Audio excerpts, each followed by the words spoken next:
Bismillahirrahmanirrahim. Assalamualaikum warahmatullahi wabarakatuh. Innal hamdalillah nahmaduhu wa nasta'inuhu wa nastaghfiruh wa na'udzu billahi min shururi anfusina wa min sayyiati a'malina. May yahdihillahu fala mudilla lahu wa may yudlil fala hadiya lahu. Asyhadu an la ilaha illallah wahdahu la syarika lahu wa asyhadu anna sayyidana Muhammadan 'abduhu wa rasuluhu la nabiyya wa la rasula ba'dahu. Allahumma shalli wa sallim wa barik ala 'abdika wa rasulika Muhammadin wa ala alihi wa sahbihi ajma'in wa alaina ma'ahum bi rahmatika ya arhamar rahimin. Bapak-bapak hadirin, para orang tua, para hujah seluruh jamaah salat maghrib Masjid Jami Darul Jannah, mudah-mudahan kita semuanya selalu dalam sehat walafiat, dalam berkah Allah Subhanahu wa taala, dalam bimbingan taufik dan hidayahnya, amin ya rabbal alamin. Alhamdulillah, puji syukur mari kita panjatkan kehadirat Allah Subhanahu wa taala yang mana sampai dengan saat ini masih memberikan kita nikmat yang begitu banyak, baik nikmat iman, Islam, sehat walafiat, sehingga pada kesempatan malam hari ini kita masih bisa hadir di masjid yang kita cintai ini dalam rangka melaksanakan kewajiban kita selaku hamba Allah, yaitu salat maghrib berjamaah dilanjutkan dengan duduk bersama mencari atau mentalabul ilmi. Mudah-mudahan duduk kita dari awal ibadah kita semuanya menjadi amal ibadah yang diterima oleh Allah Subhanahu wa taala. Salat dan salam semoga tetap tercurah limpah pada Nabi kita Muhammad sallallahu alaihi wasallam beserta para keluarga dan para sahabatnya. Ma'asyiral muslimin rahimakumullah, seperti biasa mengawali pertemuan kita, mari kita buka baca suratul Fatihah. Mudah-mudahan dengan hasil daripada suratul Fatihah kita selalu diberikan kesehatan oleh Allah, diberikan kita umur yang panjang untuk taat kepada Allah Subhanahu wa taala. Segala hajat-hajat baik kita dikabulkan oleh Allah, anak keluarga kita menjadi anak yang soleh dan soleha, dan kita dalam menjalankan kehidupan ini selalu dalam bimbingan Allah Subhanahu wa taala. Ala hadhihi al-Fatihah. A'udzu billahi minasy syaithanir rajim. Bismillahirrahmanirrahim. Alhamdulillahi rabbil alamin. Arrahmanir rahim. Maliki yaumiddin. Iyyaka na'budu wa iyyaka nasta'in. Ihdinas siratal mustaqim. Siratal ladzina an'amta 'alaihim ghairil maghdubi 'alaihim waladdallin. Amin. Rabbil lana wa bil amin. Sekali lagi kita baca suratul Fatihah, kita niatkan, kita hadiahkan buat arwah orang tua kita, sanak pemilik kita, keluarga kita semuanya yang telah berpulang ke rahmatullah. Mudah-mudahan dengan wasilah suratul Fatihah yang kita bacakan, Allah mengampuni segala dosa mereka, menerima amal ibadah mereka, serta menjadikan makam kubur mereka taman daripada surganya Allah Subhanahu wa taala. Ala hadhihi wa li kulli niyatin shalihah lakumul Fatihah. A'udzu billahi minasy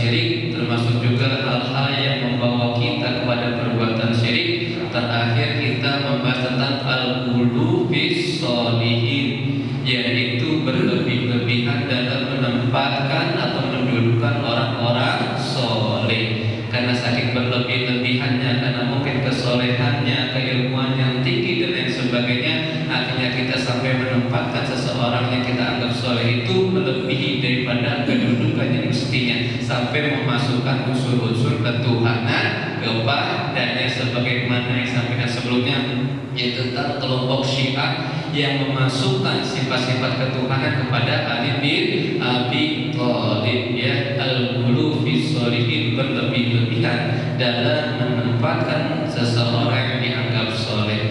Nah, kali ini kita masuk ke bagian kedua dari hal yang bisa membatalkan keimanan seseorang, yaitu asihru, perbuatan sihir. Ya, perbuatan sihir. Ma'asyiral muslimin rahimakumullah, kita masih berada di bulan Rabiul Awal, di mana bulan Rabiul Awal Allah pilih sebagai bulan di mana di bulan itu kita diberikan hadiah yang luar biasa oleh Allah Subhanahu wa taala, yang tidak bisa dihargai dengan dunia beserta isinya, yaitu dilahirkannya baginda Rasulullah sallallahu alaihi wasallam. Itu pas tanggal 12 Rabiul Awal. Maka setiap tanggal 12 Rabiul Awal kita ingat itu adalah hari kelahiran daripada baginda Rasulullah sallallahu alaihi wasallam. Namun demikian mesti kita ketahui, ternyata Rasulullah SAW juga wafatnya pada bulan yang sama, tanggal yang sama, dan hari yang sama. Lahirnya tanggal 12 bulan Rabiul Awal, pada hari Senin, wafatnya pun demikian pada tanggal 12 Rabiul Awal pada hari Senin. Nah, ada yang menarik di sini, ketika Rasulullah Shallallahu Alaihi Wasallam diuji oleh Allah kurang lebih selama 12 hari penyakit yang luar biasa, sampai dengan 3 hari dari penyakit itu atau hari-hari yang beliau sakit di dalamnya, 3 kali Rasulullah tidak bisa melaksanakan sholat secara berjamaah bersama para sahabat yang berada di Masjid Nabawi di kota Madinah.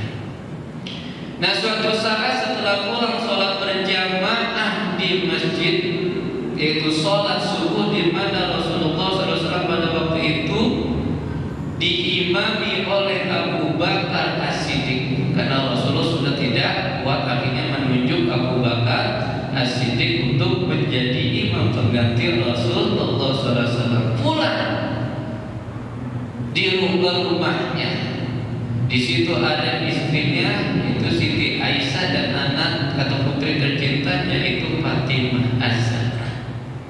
Dikisahkan jam itu kurang lebih adalah jam 10 siang. Pada proses sakaratul maut, Rasulullah Shallallahu Alaihi Wasallam didatangi oleh 2 malaikat, yaitu malaikat Jibril dan malaikat Israfil. Ketika malaikat Jibril datang kepada Rasulullah, malaikat Jibril tidak berani menatap Rasulullah, tidak berani memandang wajah daripada Rasulullah Sallallahu Alaihi Wasallam. Hal ini membuat Nabi bertanya, kok tidak biasanya Jibril ini datang kepadanya tapi tidak mau melihat wajah Rasulullah? Maka ditanya, wahai Jibril, ada apa? Ini bahasa saya begitu. Ya, ada apa gerangan? Kok tidak seperti biasanya? Kamu tidak mau menatap wajah saya. Apa jawab Jibril? Wahai Rasulullah, saya enggak kuat memandang wajah kamu. Karena Rasulullah dalam kondisi yang sangat sakit, menderita pada waktu itu.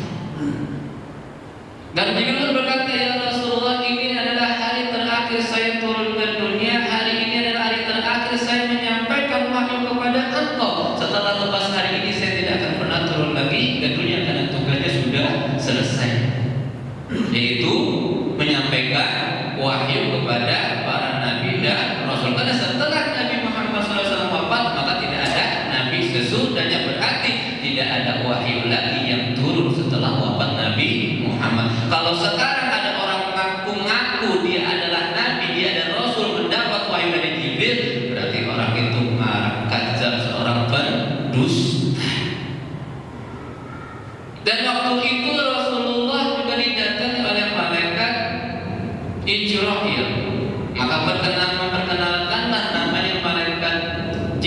kepada Muhammad sahabat yaitu malaikat Israil. Wahai Rasulullah, ini adalah Israil.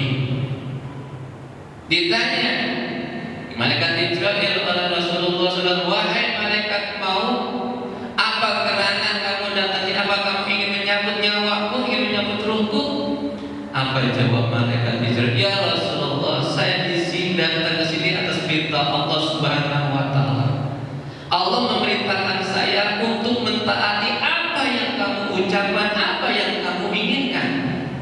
Jikalau engkau menginginkan saya ini, mengizinkan saya ini untuk mencabut ruhmu, maka akan saya cabut ruhmu. Tapi jikalau engkau tidak mengizinkan, maka saya akan kembali pulang menuju Allah Subhanahu wa Ta'ala.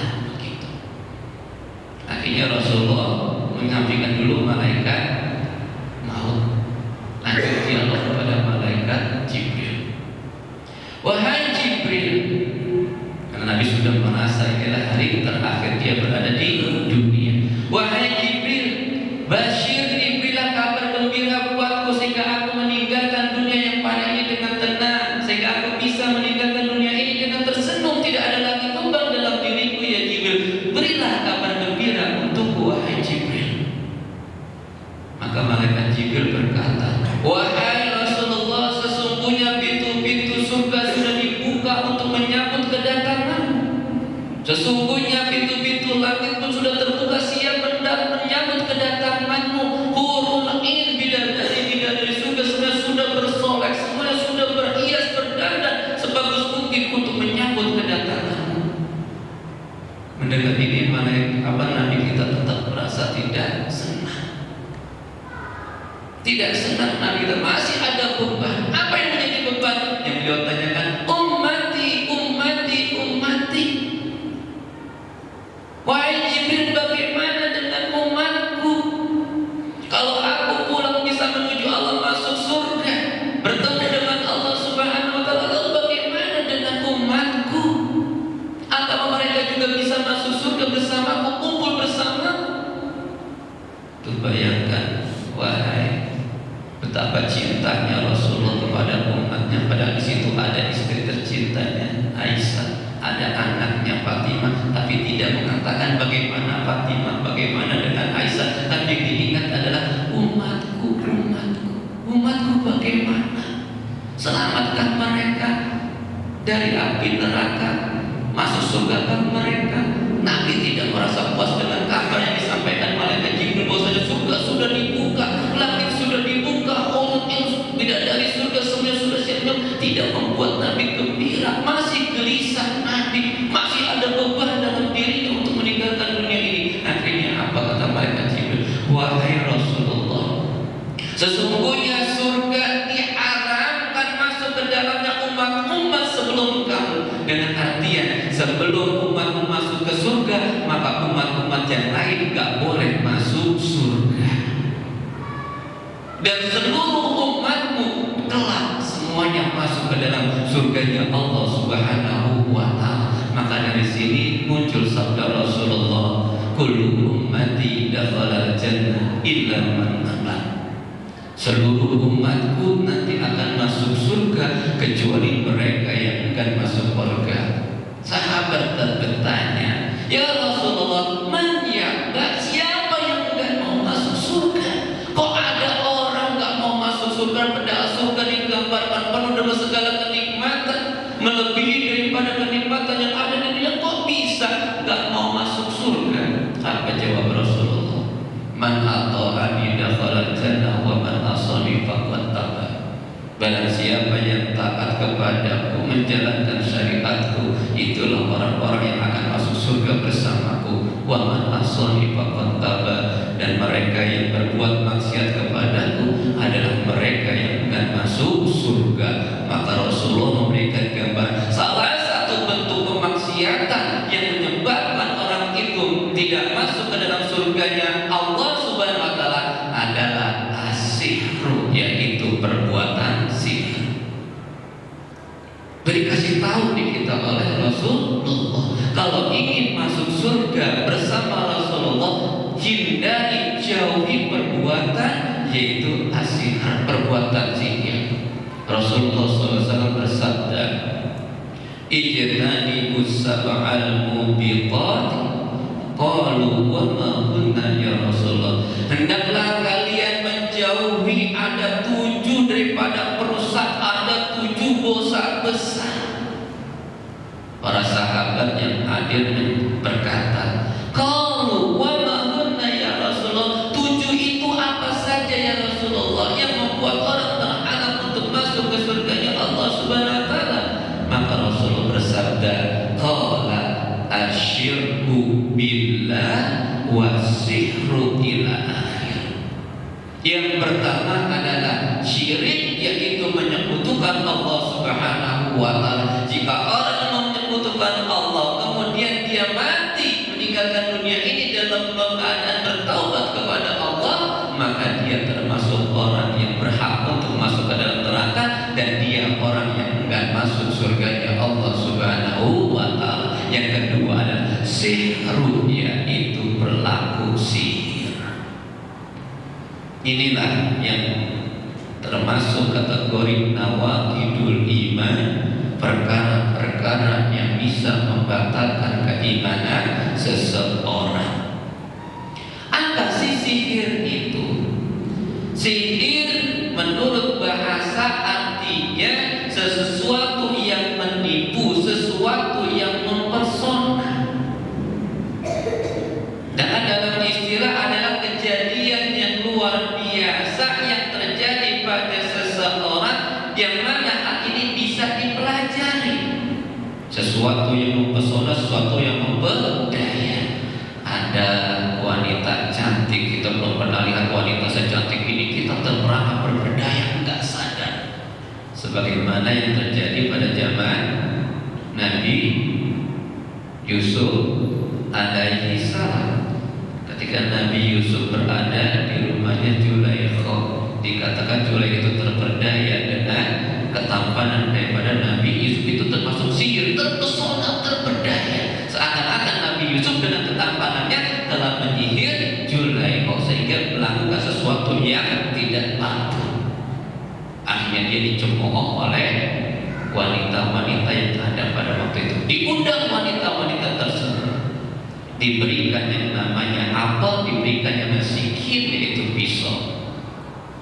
Tangan-tangan mereka ada apel, ada pisau. Kemudian diundang Nabi Yusuf alaihissalam, hai talak, wahai Yusuf, keluar. Begitu Nabi Yusuf keluar, ini wanita-wanita yang diundang oleh Zulaikha terpesona dengan ketampanan daripada Nabi Yusuf. Saking terpesonanya, saking terperdayanya, mereka tidak sadar tangan mereka potong-potong dan tidak merasakan sakit. Saking terperdaya, tersihirnya dengan ketampanan Nabi Yusuf alaihissalam pada waktu itu. Itu pengertian daripada sihir. Sihir sendiri muncul pertama kali itu pada masa atau pada zaman Nabi Sulaiman alaihi salam. Di awal mulanya muncul sihir ini adalah pada zaman Nabi Sulaiman alaihissalam, sehingga banyak orang yang mengatakan bahwa sihir itu adalah ajarannya Nabi Sulaiman. Tapi hal ini dibantah oleh Allah Subhanahu wa taala dalam ayat Al-Qur'an surah Al-Baqarah ayat 101. Wattaba'u ma tatlu syayatin ala mulki Sulaiman. Dan mereka mengikuti matatu apa yang diucapkan, apa yang dikatakan asyayatin, yaitu setan-setan pada kerajaan Sulaiman. Wa ma kafara Sulaiman walakinna syaitana kafaru yu'allimuna nasa sihra. Akan tetapi Sulaiman enggaklah kafir. Wa ma kafara Sulaiman, dan Sulaiman tidaklah berlaku kafir. Walakinna syayatin, akan tetapi setan itulah kafaru yang telah berbuat kafir. Apa sebab mereka berbuat kafir? Yu'allimuna nasa sihra, karena mereka telah mengajarkan sihir kepada manusia. Jadi dari ayat ini bisa kita pahami sihir muncul pertama kali adalah pada masa Nabi Sulaiman alaihissalam. Tapi bukan Nabi Sulaiman yang mengajarkan setan, tapi sumber pertama ajaran sihir adalah siapa?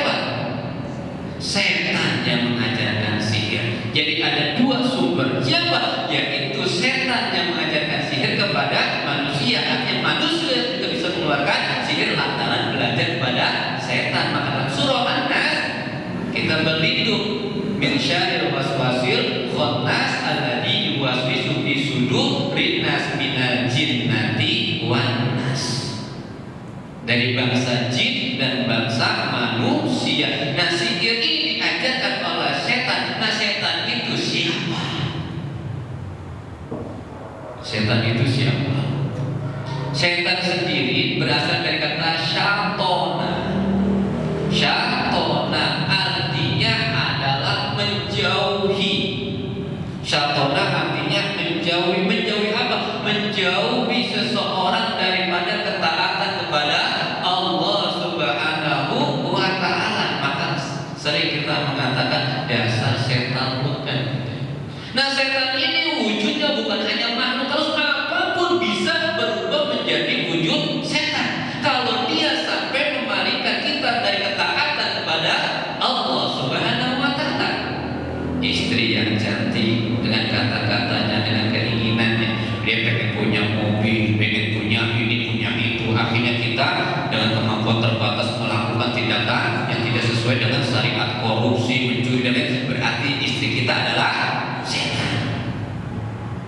Anak juga yang kita bangga-banggakan, yang kita cintai, yang keinginannya selalu kita turuti, kemudian memikirkan kita untuk melakukan sesuatu karena dasar cinta kita kepada anak kita untuk memenuhi keinginannya atau kebutuhannya. Berarti anak kita setan. HP, jabatan, pekerjaan, dan lain sebagainya yang bisa memalingkan, menjauhkan kita dari mendekatkan diri kepada Allah, maka itu masuk kategori setan. Syatona, menjauhkan kita dari ketaatan kepada Allah Subhanahu wa ta'ala. Maka kita sering mengatakan ketika melakukan suatu keburukan, ya, mendapat suatu keburukan, dasar setan, kan gitu ya. Karena memang setan identik dengan keburukan. Siapa sih sebenarnya setan itu? Setan itu adalah bagian daripada jin. Bagian daripada jin. Ya. Kalau kita lihat ketika Allah berfirman kepada Nabi Adam alaihissalam, wa idqulna hulu, ya, wa idqulna lil malaikati isjudu li adama fasajadu illa iblis.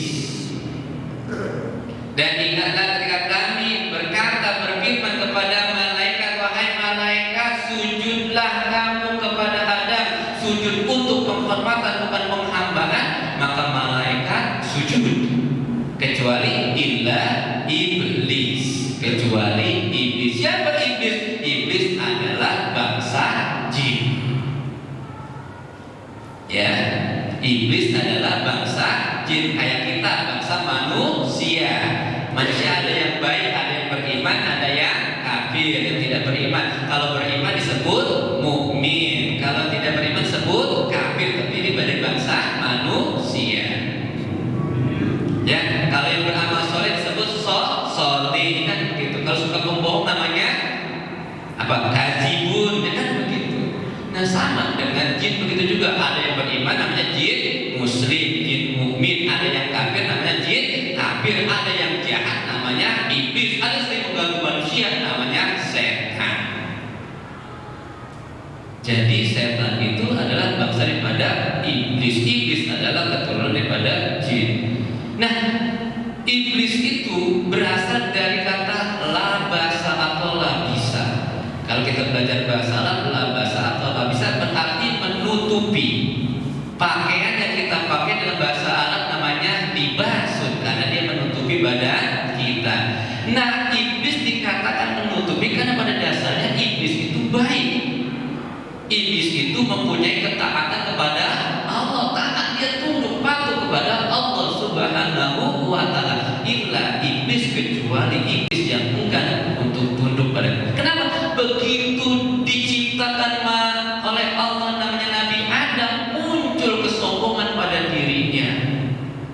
Yang tadinya dia taat pada Allah, patuh sama Allah, tapi begitu Nabi Adam diciptakan, manusia diciptakan, kemudian Allah memerintahkan untuk sujud kepada Adam, timbul sifat sombongnya. Jadi kebaikan yang ada pada iblis waktu itu tertutupi dengan sifat sombongnya, maka dikatakan dia adalah iblis. Ya, dia adalah. Nah, iblis pada waktu itu enggak diperintahkan untuk menggoda manusia.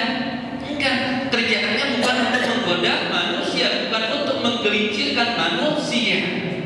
Tapi ada bagian dari iblis yang menggoda manusia, menggelincirkan manusia, yang akhirnya disebut dengan setan. Maka ada ayat selanjutnya, fa'azallahuma syaitanu anha wa akhrajahuma mimma kana fi. Maka setan menggelincirkan keduanya, yaitu Adam dan Hawa.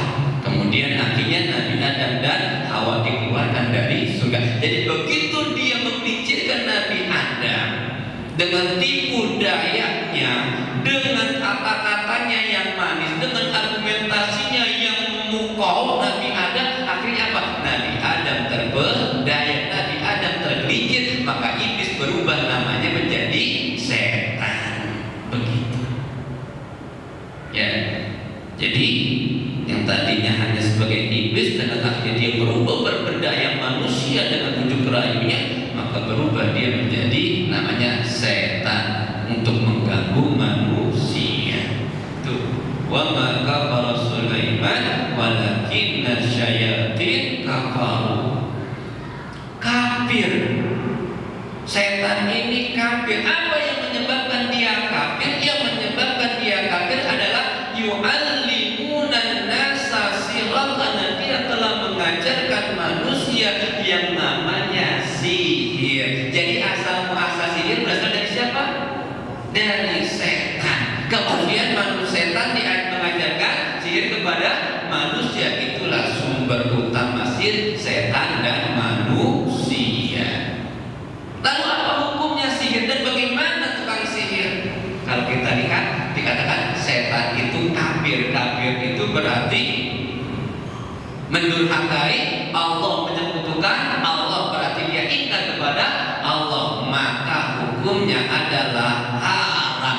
Dan orang atau pelaku sihir itu dihukum dengan dihukum penggal, dibunuh.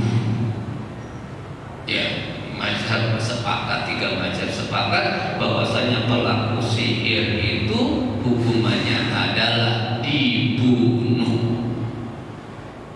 Darbu bisyai, dipukul dengan pedang, dipenggal. Itu buat pelaku sihir. Masyarakat muslimin jamaah rahimakumullah. Sihir ini pun terus terjadi, berkembang dan berkembang. Banyak sampai zaman sekarang pun digunakan untuk media untuk mencelakakan orang. Tidak ada yang namanya sihir itu untuk kebaikan, pasti tujuannya adalah untuk keburukan. Bisa membuat orang hilang. Kalau pada zaman Nabi Sulaiman, yufariqu bainal mar'i wa zawji, yaitu memisahkan antara suami dengan istri yang tadinya akur, suami yang tadinya romantis, ada orang yang gak senang, akhirnya apa? Dikaisilah yang namanya sihir sehingga tidak cocokan lagi, berantem terus suami istri, yang pada akhirnya timbullah perceraian. Ini pun terjadi pada zaman Nabi Musa alaihissalam. Ketika Nabi Musa dipanggil oleh Fir'aun di hadapan pada tukang sihir, muncul tukang sihir daripada Fir'aun yang luar biasa. Tali-tali dilempari berubah menjadi ular, kan begitu? Yang hidup siap memaksa. Kemudian Allah mintakan Nabi Musa untuk melemparkan tongkatnya, dan ingin Allah tongkat berubah menjadi makan daripada ular-ularnya tukang sihir Fir'aun. Pada zaman Nabi Muhammad juga ada sihir ini. Bahkan Nabi kita Muhammad Sallallahu Alaihi Wasallam pun pernah terkena sihir. Nabi kita pernah terkena sihir. Siapa yang melakukan? Siapa yang ingin membunuh Nabi kita dengan sihir tadi? Kalau tidak salah seorang Yahudi yang bernama Labib. Saya lupa Labib itu siapa. Dengan apa menyihir Rasulullah? Menyihir Rasulullah dengan menggunakan beberapa helai rambut Rasulullah. Kemudian dengan media rambut tersebut dibaca mantra-mantra jampe-jampe. Kemudian rambut tersebut akhirnya dimasukkan kepada atau diumpetin di sebuah sumur tua. Sehingga Rasulullah ketika kena sihir itu merasa pusing, lemes, tidak ada semangat, tidak ada gairah. Artinya dikasih mimpi oleh Allah Subhanahu wa Ta'ala, kemudian dibawa ke sumur tersebut, dan benar ketika ada dilihat di dalam sumur ada beberapa helai daripada rambut Rasulullah yang digunakan sebagai media sihir. Kemudian Rasulullah diajarkan doa oleh Allah Subhanahu wa Ta'ala dengan wasilah malaikat Jibril. Apa doanya? Yaitu membaca mau'izotain, qul a'udzu birabbil falaq dan qul a'udzu birabbin nas. Inilah doa yang diajarkan oleh Rasulullah SAW untuk menangkal daripada sihir. Maka amalan Rasulullah yang patut kita tiru ketika Rasulullah menjelang tidur atau sebelum tidurnya berwudu, kemudian sholat, kemudian apa? Berdoa, membaca tadi. Mau ijotek tujuannya apa?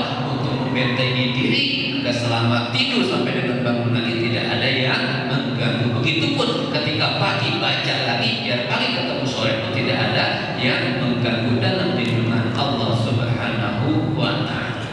Maka dari sini kita bisa paham bahwasanya sihir itu bisa ditangkal. Ketika itu Nabi Musa diajari oleh Allah SWT untuk menangkal sihir apa? Aqimis sholata li dzikri, dirikanlah sholat untuk mengingatku. Maka kalau ingin diri kita terlindung daripada perbuatan sihir, guna-guna dan akhirnya kerjakan sholat. Bukan hanya sholat wajib, sholat sunnah juga kerjakan, terutama sholat tahajud. Yang kedua, dizikri, berbanyaklah zikir, salah satunya dengan membaca mau'izotain saji. Mudah-mudahan apa yang saya sampaikan pada kesempatan malam hari ini ada manfaatnya, khususnya buat diri saya pribadi. Amin ya rabbal alamin. Masyaallah muslimin rahimakumullah. Pada keterbatasan waktu, mari saja kita berdoa, kita tutup pertemuan kita dengan mohon pada Allah Subhanahu wa Ta'ala. Mudah-mudahan apa yang kita pelajari, apa yang saya sampaikan pada kesempatan malam hari ini ada manfaatnya. Al-Hazimiyah Al-Fatihah. A'udzu billahi minasyaitonir rajim. Bismillahirrahmanirrahim. Alhamdulillahirabbil alamin arrahmanir rahim maliki yaumiddin. Iyyaka na'budu wa iyyaka nasta'in. Ihdinas siratal mustaqim. Siratal ladzina an'amta 'alaihim ghairil maghdubi 'alaihim waladdallin. Amin. Astaghfirullahaladzim. Astaghfirullahaladzim. Allahumma shalli ala Muhammad wa ala sayyidina Muhammad. Rabbana zidna ilma warzuqna fahma wal hikmata wa 'allamna bi rahmatika ya arhamar rahimin. Ya Fatah ya Alim, iftah lana abwaaba rahmatika wa fadlika wa rizqika wa ilmika wal huda. Rabbana atina fid dunya hasanah wa fil akhirati hasanah wa qina adzabannar. Wa sallallahu ala sayyidina Muhammadin nabiyil ummi wa ala alihi wa sahbihi wasallam. Walhamdulillahi rabbil alamin. Demikian, mohon maaf. Wassalamualaikum warahmatullahi